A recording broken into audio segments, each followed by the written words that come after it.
Lucas capítulo 1, versículo 5 hasta el 12.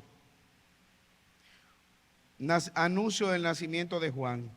Hubo en los días de Herodes, rey de Judea, un sacerdote llamado Zacarías, de la clase de Abías. Su mujer era la hija de Aarón y se llamaba Elisabet. Ambos eran justos delante de Dios y andaban irreprensibles en todos los mandamientos y ordenanzas del Señor. Pero no tenía hijos, porque Elisabet era estéril y ambos eran ya de edad avanzada. Aconteció que ejerciendo Zacarías el sacerdocio delante de Dios, según el orden de su clase, conforme a la costumbre del sacerdocio, le tocó en suerte ofrecer el incienso entrando en el santuario del Señor. Y toda la multitud del pueblo estaba afuera orando a la hora del incienso. Y se le apareció un ángel del Señor puesto en pie a la derecha del altar del incienso. Y se turbó Zacarías al verle y le sobrecogió temor. Pero el ángel dijo: Zacarías, no temas, porque tu oración ha sido oída, y tu mujer Elisabet te dará a luz un hijo, y llamarás su nombre Juan. Señor, alabamos y bendecimos tu nombre en esta mañana, y te damos gracias por tu misericordia. Gracias, Señor, por tu amor hacia nosotros. Siendo pecadores, Cristo vino a morir por nuestros pecados.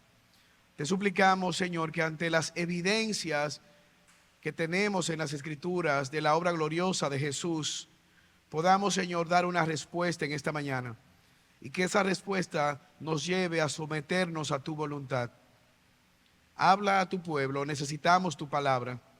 Te suplicamos, oh Señor, que asista al predicador aún en medio de sus debilidades, pero también ten misericordia de los oyentes. Salva a aquellos que están perdidos en este lugar, tráeles a novedad de vida. Y guárdanos, oh Señor, en medio, Señor, de tanta convulsión, en medio, Señor, de tanta maldad. Ayúdanos a brillar como lámparas encendidas en medio de un mundo que está en tinieblas, porque te lo pedimos por Jesús. Amén. He titulado este sermón Evidencia o nacimiento que demanda un veredicto.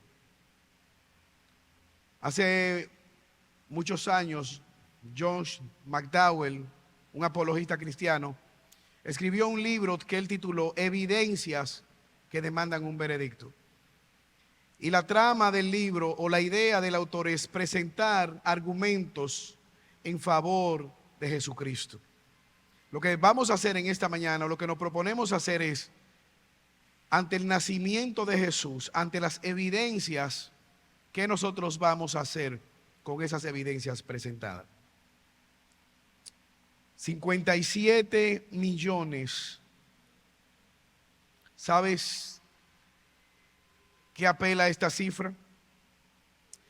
Antes de decírtelo, me gustaría decirte que la intención no es ser cruel, no es ser quizás entrar en un debate político, pero este número de 57 millones es la cifra calculada de manera aproximada de abortos que se llevaron a cabo en los Estados Unidos.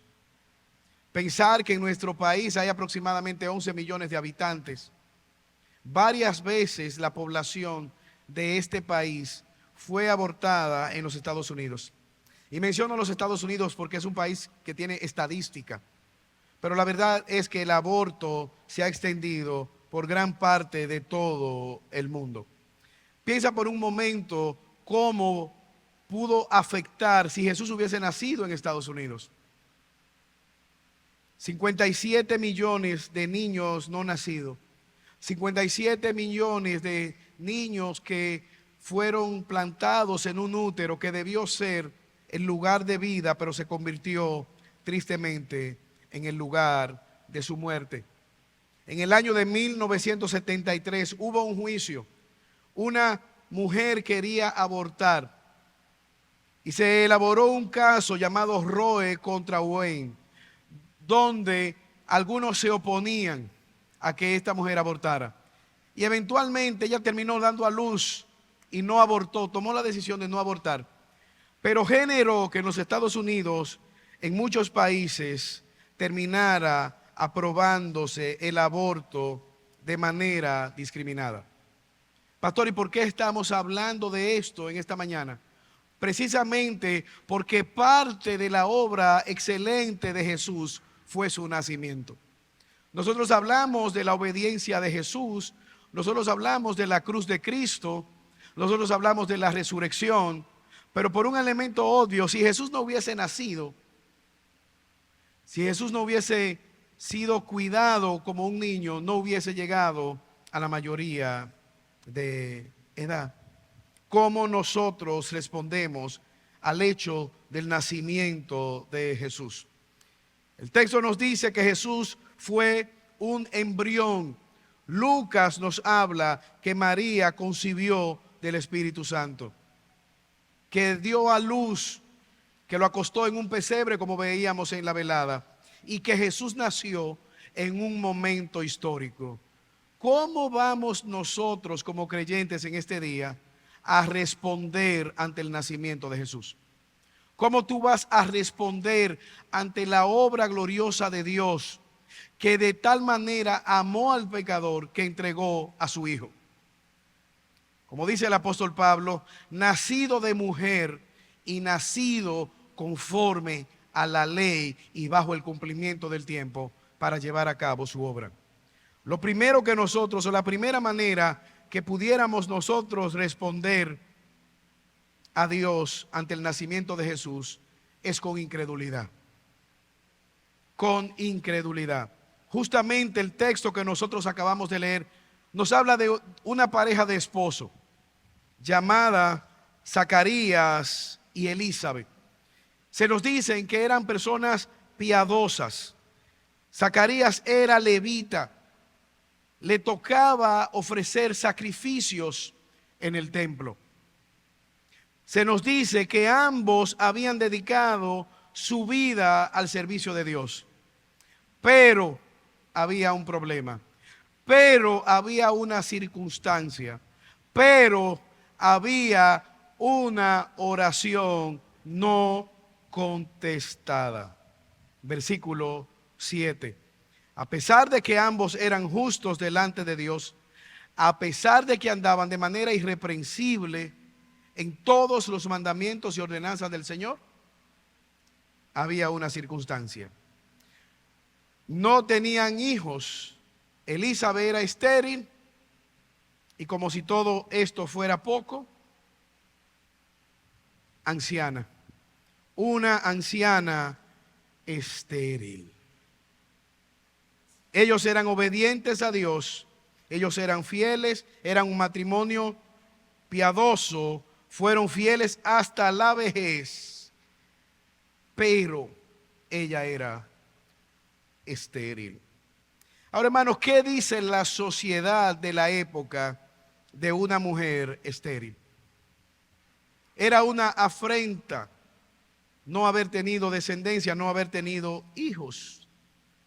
Quizás pensemos por un momento en esta pareja recién casada con la expectativa de tener hijos. Pasan los años y no llegan los hijos. Quizás familiares, amistades, hermanos de la comunidad con buenas intenciones se le acercaban a Elizabeth y le decían: yo estoy orando por ti. Yo estoy orando para que Dios te conceda hijos. Yo estoy orando para que Dios resuelva ese problema, para que Dios te complete y te añada hijos y entonces tú puedas tener propósito en tu vida. Pensar quizás como la fidelidad de Dios en ella misma le había atacado. ¿Cómo es posible que si somos una pareja de fieles al Señor no tengamos hijos? Hermanos, y aquí hay un principio que tú y yo debemos tomar en consideración. El obedecer a Dios no debe ser motivado por una recompensa. Dios no es un cajero automático donde tú entras una tarjeta y Él te devuelve, donde tú le das y Él te da. Eso es contraproducente con el falso evangelio de la prosperidad, que nos enseña que si tú eres fiel a Dios, Él te bendecirá. Evidentemente Dios recompensa la obediencia. Evidentemente que Dios nos manda a obedecerle. Esta pareja es fiel a Dios. Pero lo que queremos resaltar es que la maldad, que el sufrimiento, que la tragedia no es sinónimo de pecado. Que hay situaciones a nuestra vida difíciles que no tendremos respuesta, pero que es parte del propósito de Dios para nuestra vida. Yo leí el testimonio de una persona que era minusválida. Y él decía que cuando él se acercó a buscar de Dios, fue a una iglesia pentecostal con su problema de salud. Y él decía que en esa iglesia pentecostal trataron de sacarle los demonios por la deformidad del cuerpo que él tenía. Después fue a otra iglesia bautista y le dijeron: vamos a orar por ti para que Dios te sane. Y fue a una iglesia de sana doctrina y le dijeron: bienvenido, te esperamos en el culto del próximo miércoles. Y me trataron como un ser humano.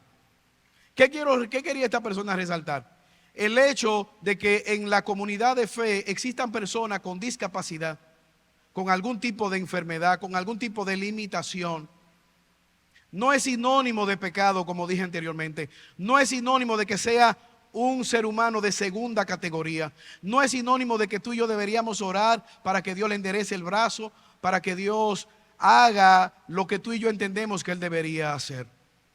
Pero al mismo tiempo hay implicaciones para nosotros. Dios es un Dios soberano.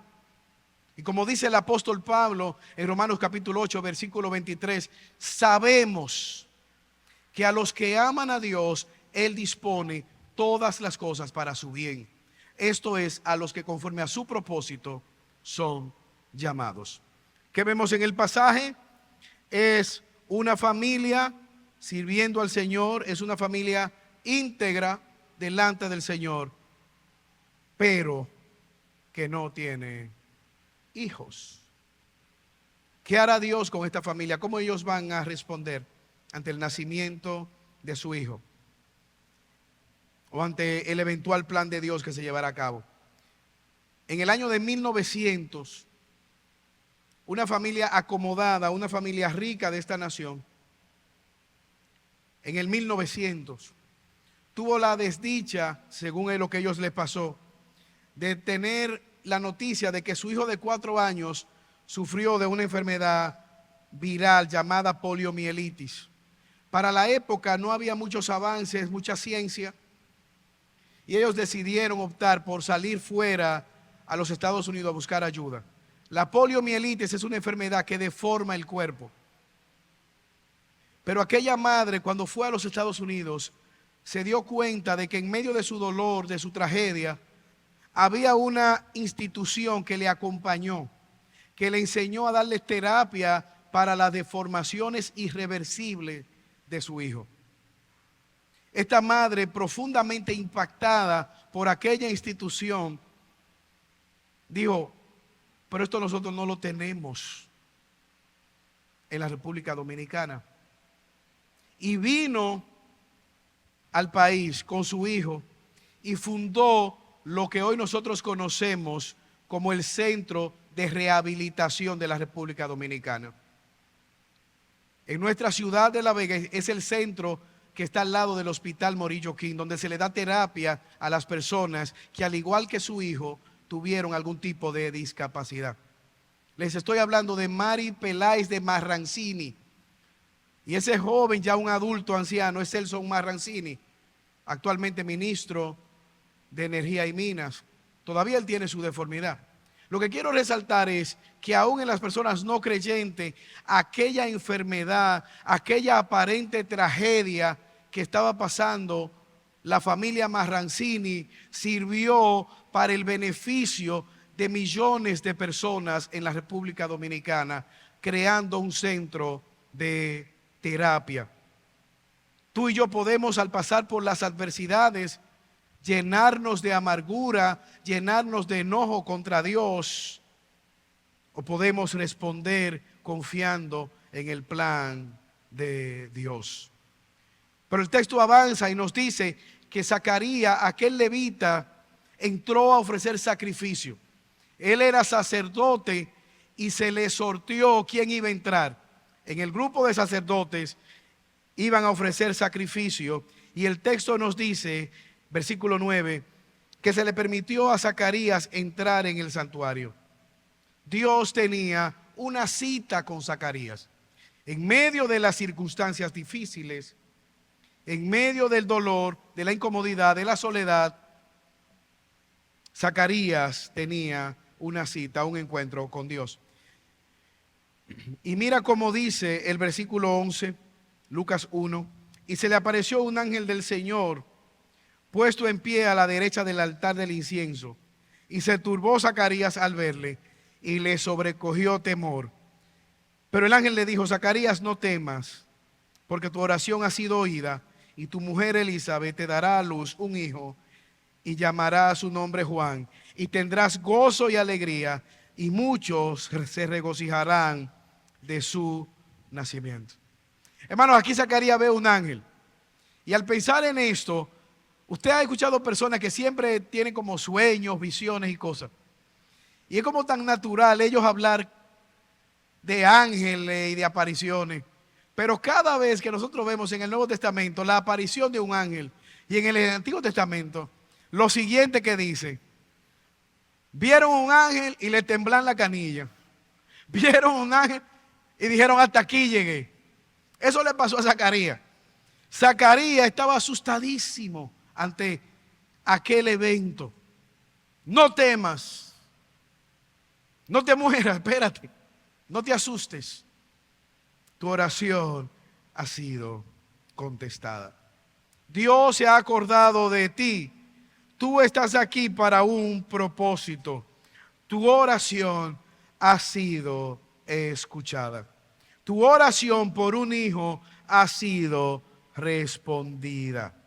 Evidentemente, hermanos, tenemos un hombre ya que ha envejecido, su esposa ha envejecido, ha estado orando por esta oración, por esta petición. Dios le da la respuesta.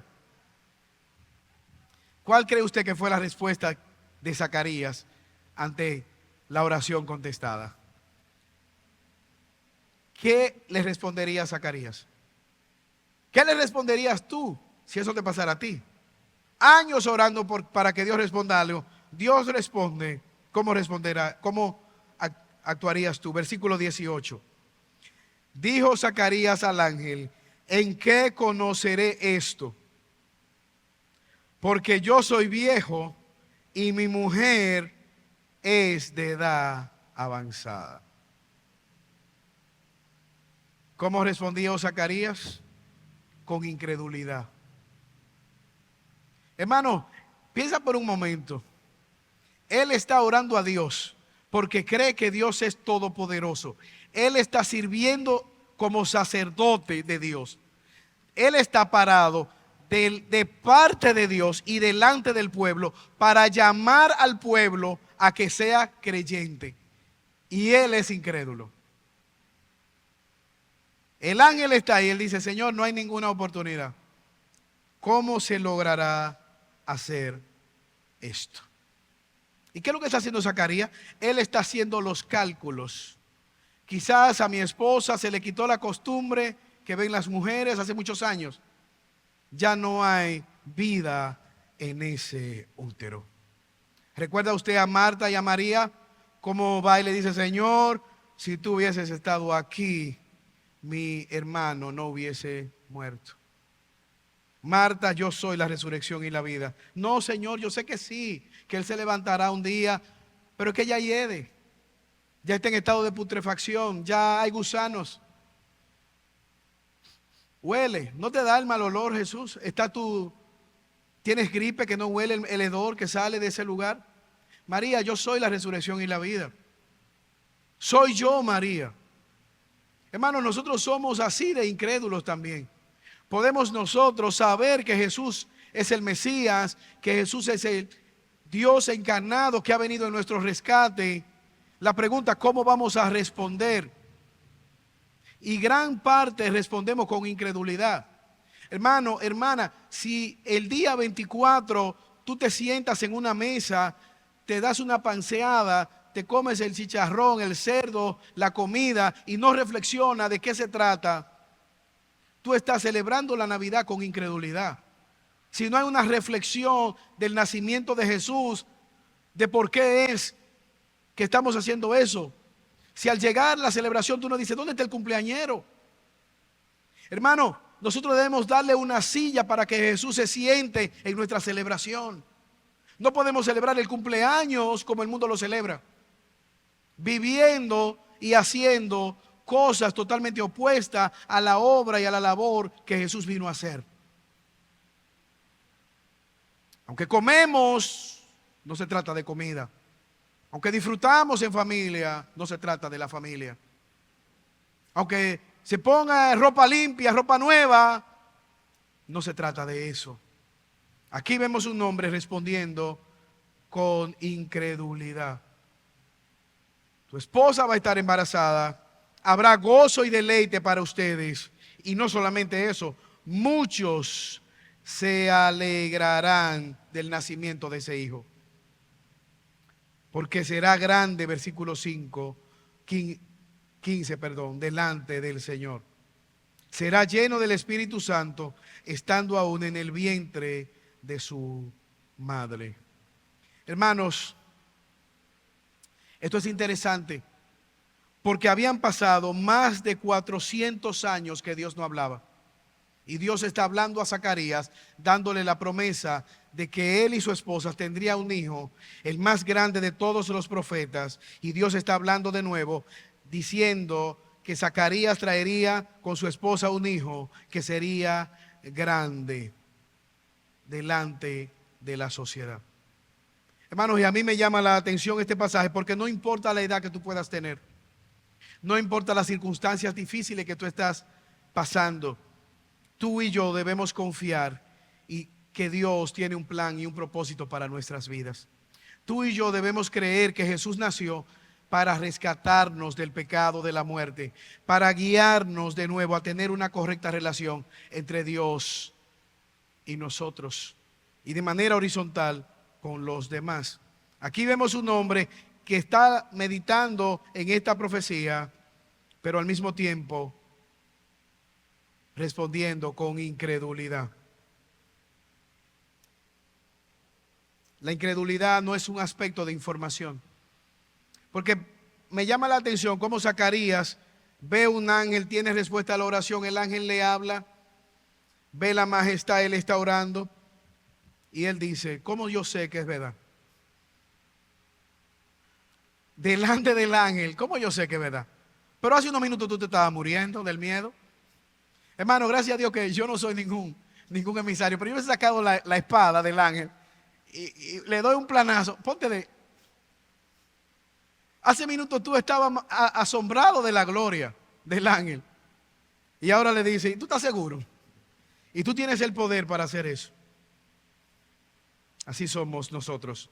Pero hay una segunda manera de responder. Podemos creer en el plan de Dios, incluso cuando nosotros no lo entendemos. Versículo 26, Lucas 1. Al sexto día, al sexto mes, el ángel Gabriel fue enviado por Dios a una ciudad de Galilea llamada Nazaret. Versículo 27, a una virgen desposada con un varón que se llamaba José, de la casa de David, y el nombre de la virgen era María. Y entrando el ángel en donde ella estaba, dijo, salve, muy favorecida, el Señor es contigo, bendita tú entre las mujeres. Mas ella vio al ángel, se turbó con sus palabras y pensaba, ¿qué salutación es esta? Entonces el ángel dijo, María, no temas, porque has hallado gracia delante de Dios. Ahora que concebirás en tu vientre y darás a luz un hijo y llamarás su nombre Jesús. Este será grande y será llamado Hijo del Altísimo. Y el Señor Dios te dará el trono de David, su padre, y reinará sobre la casa de Jacob para siempre, y su reino no tendrá fin. Entonces María le dijo al ángel, ¿cómo será esto? Pues yo soy varón. Respondiendo el ángel le dijo, el Espíritu Santo vendrá sobre ti, y el poder del Altísimo te cubrirá con su sombra. Por lo cual también el santo ser que nacerá será llamado Hijo de Dios. Y he aquí tu parienta Elizabeth, ella también ha concebido un hijo en su vejez, y este es el sexto mes para ella, la que llamaban estéril. porque nada es imposible para Dios. Versículo 38, la respuesta de María. Entonces María dijo: he aquí la sierva del Señor, hágase conmigo conforme a tu palabra. Y el ángel se fue de su presencia. ¿Qué vemos? Aquí vemos el testimonio de otra mujer que no pare. Hay un segundo grupo de mujeres que no dan a luz. ¿Cuáles son estas mujeres? Las vírgenes. Y sobre todo aquellas vírgenes que no tienen esposo. Aquí vemos al ángel Gabriel viniendo a visitar a otra mujer que no tiene la capacidad de dar a luz. Hay una promesa. ¿Ves el saludo de Gabriel?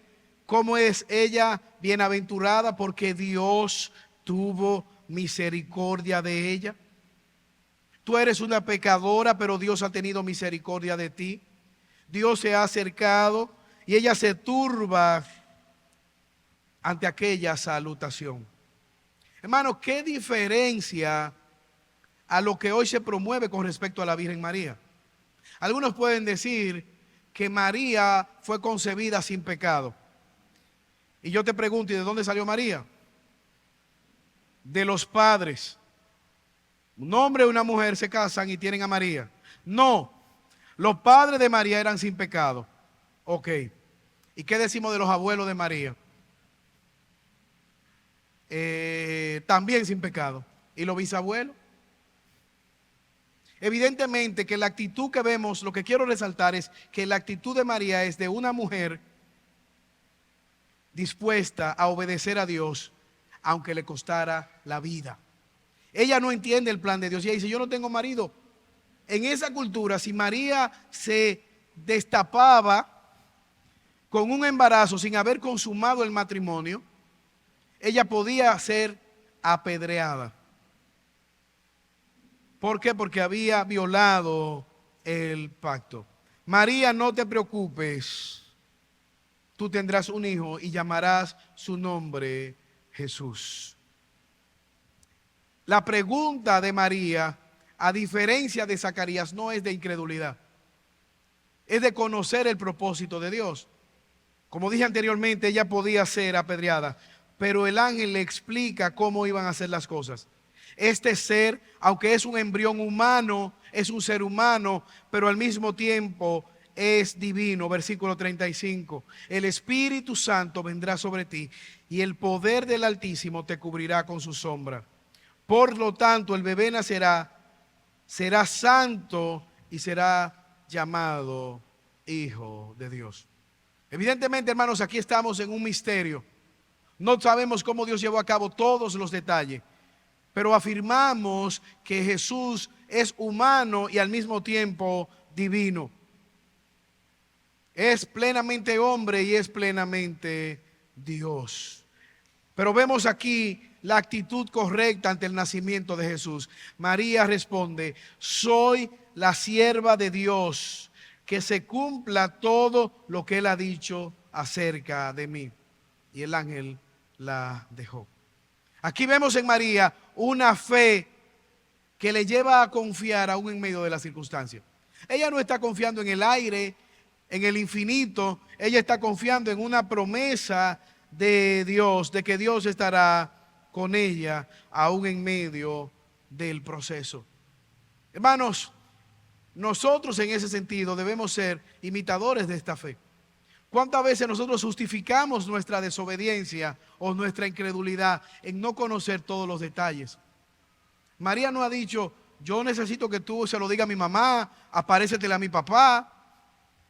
No. Hágase conmigo, con la sierva del Señor, con S mayúscula, todo lo que Dios quiera hacer conmigo. Nosotros queremos que Dios sea nuestro Salvador. Nosotros oramos para que Dios sea nuestro sanador. Nosotros oramos para que Dios sea nuestro sustentador. Pero tenemos problema con que Dios sea nuestro Señor.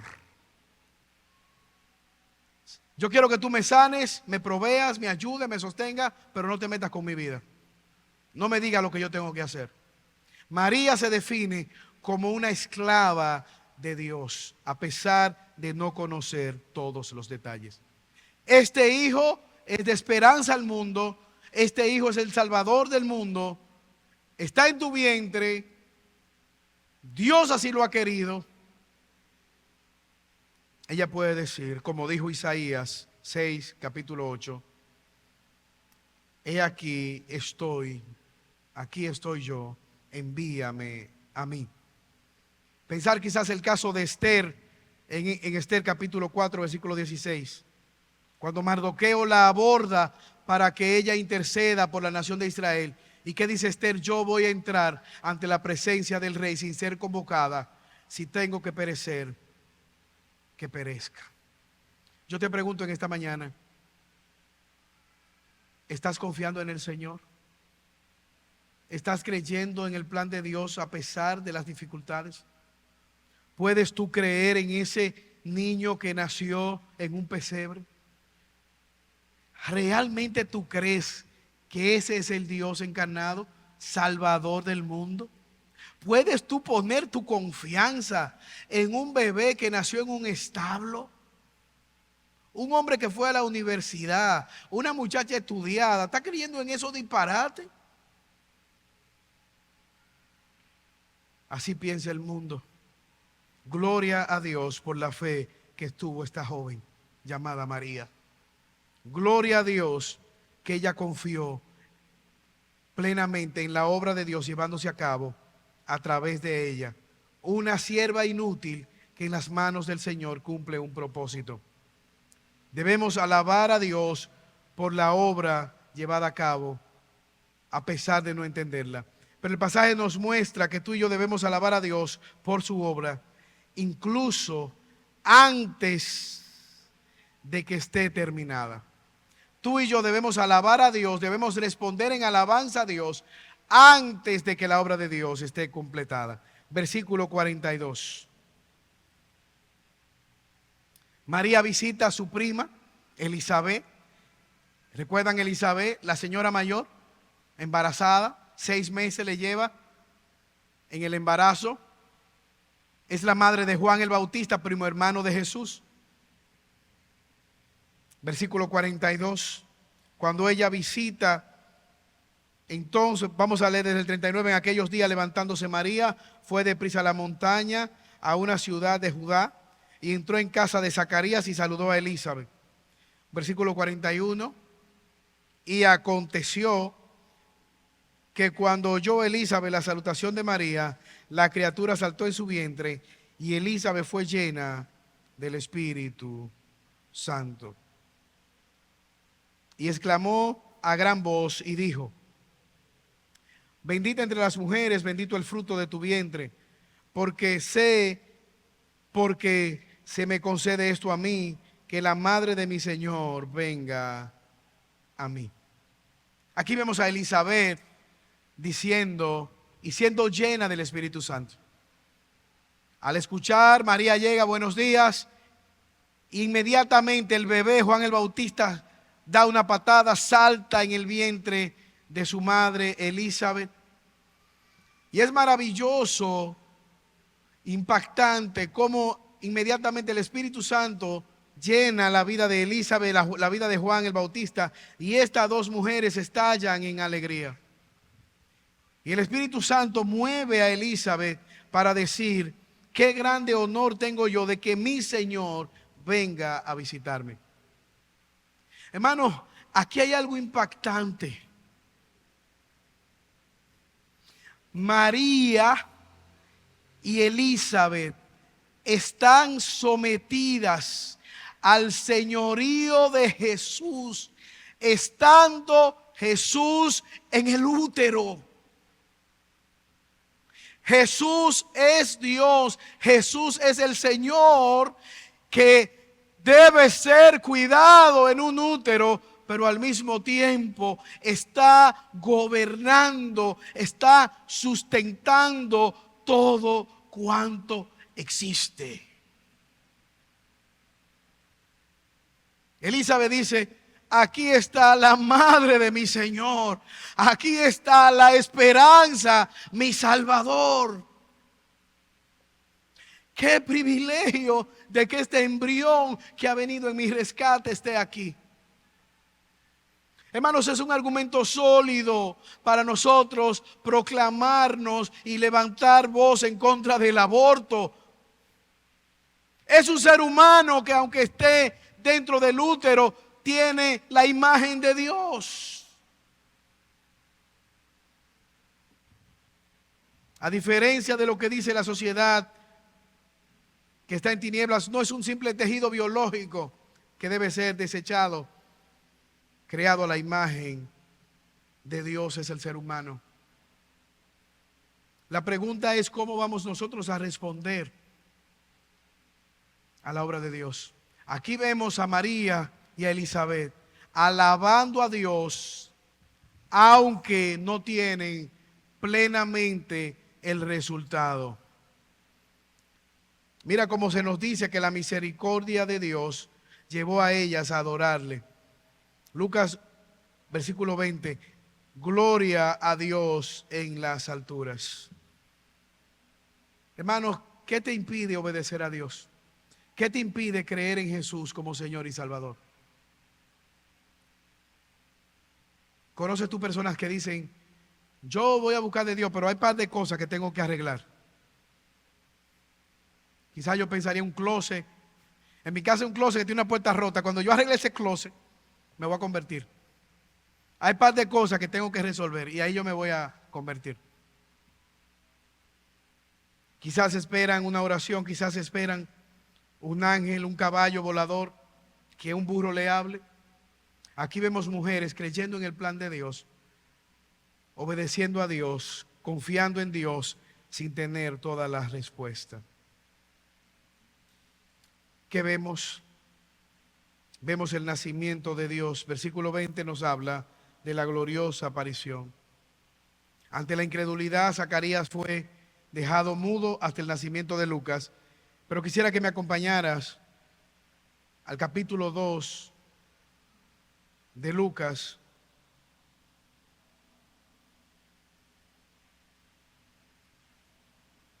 Versículo 1. Aconteció en aquellos días que se promulgó un edicto de parte de Augusto César, que todo el mundo fuese empadronado. Este primer censo se hizo siendo Cirenio gobernador de Siria, e iban todos para ser empadronados, cada uno a su ciudad. Y José subió a Galilea, de la ciudad de Nazaret a Judea, a la ciudad de David, que se llama Belén, por cuanto era de la ciudad, era de la casa y familia de David, para ser empadronado con María su mujer, desposada con él, la cual estaba encinta. Hermanos, aquí vemos algo interesante. No solamente ellas tenían la promesa, aquí viene la parte difícil, la obediencia. Se dispone un censo. María casi va a dar a luz y tiene que moverse 150 kilómetros. Quizás una distancia aproximada de aquí más lejos que la capital, quizás en un burro. Hermanos, a una mujer embarazada ya en la etapa final se le hace difícil incluso dormir en un colchón cómodo. A veces no encuentra posición, si de lado, boca arriba no se puede, si sentada, todo es incómodo. Imagínate hacer este largo viaje. Pero hay una palabra empeñada. ¿Qué dijo María? He aquí la sierva del Señor, hágase conmigo conforme a su voluntad. Todavía no se ha consumado maritalmente el embarazo, pero Lucas quiere que nosotros sepamos que César Augusto está en la posición de poder. Es un evento histórico, en un momento histórico, con un gobernante histórico. Este censo llevado a cabo por el emperador es para saber cuánta gente estamos gobernando, cuántos están hábiles para la batalla, cuál es la extensión del dominio del gobierno.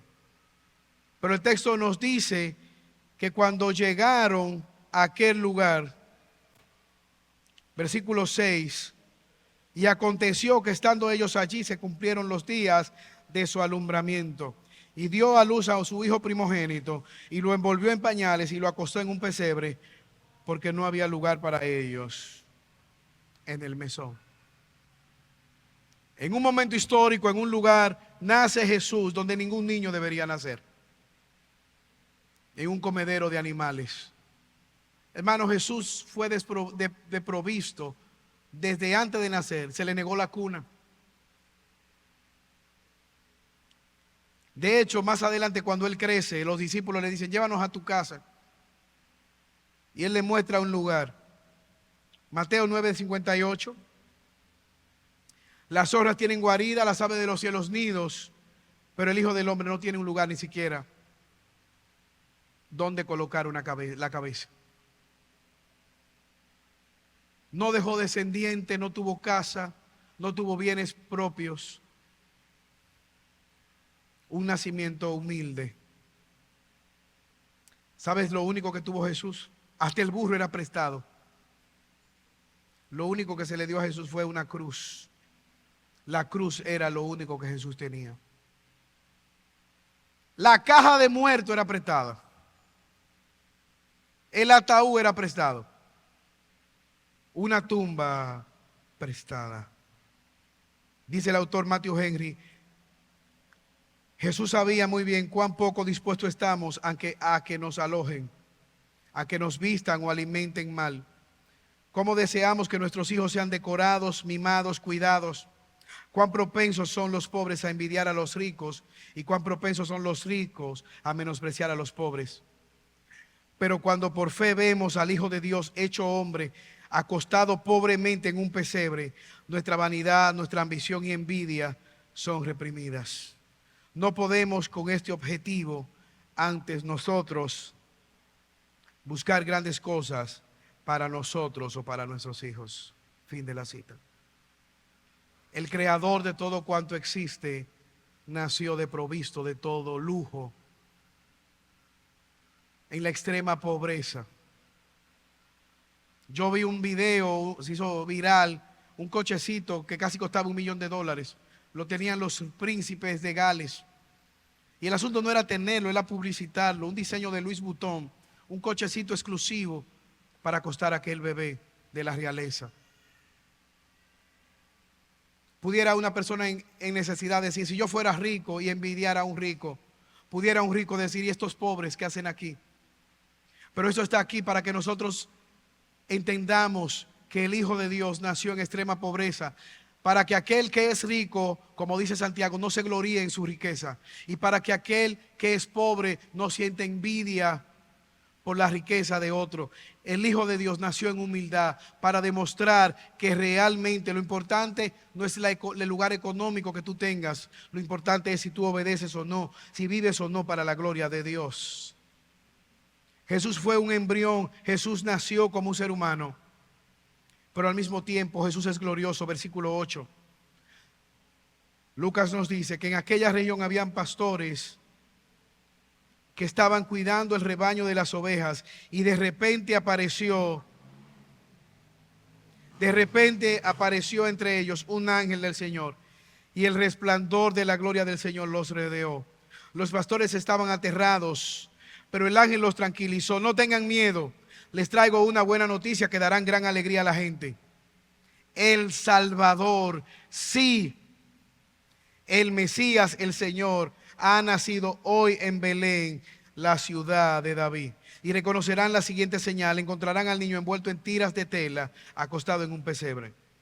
De pronto se unió a ese ángel una inmensa multitud de los ejércitos celestiales que alababan a Dios y decían: gloria a Dios en las alturas, gloria a Dios en los cielos, y paz en la tierra para aquellos en quienes Dios se complace. Mira cómo es el mismo niño anunciado como el Señor, el Salvador. Ahora a estos ángeles se les dice que es Dios encarnado, el Salvador del mundo. Hermanos, y si usted iba a escoger a alguien para que fuera mensajero, en la época de Jesús nunca nadie iba a escoger a los pastores. Porque los pastores, como decíamos anoche, eran las personas más desacreditadas de la comunidad. No podían congregarse en el templo. ¿Por qué? Porque estaban o durmiendo o vigilando las ovejas en el campo. Eran personas incultas, pero son las personas que Dios escogió para anunciar el nacimiento. Son las personas que Dios escogió para revelar el nacimiento de Cristo, Pero vemos cómo es revelado, es glorioso. Él es el Señor, Él es el Salvador, Él es el escogido, el Mesías que ha venido a buscar y a salvar lo que se había perdido. Estos hombres humildes van a promover a Jesús como el Salvador, el Mesías y el Señor. Ahora ellos no solamente se quedaron callados, impactados con esta buena noticia.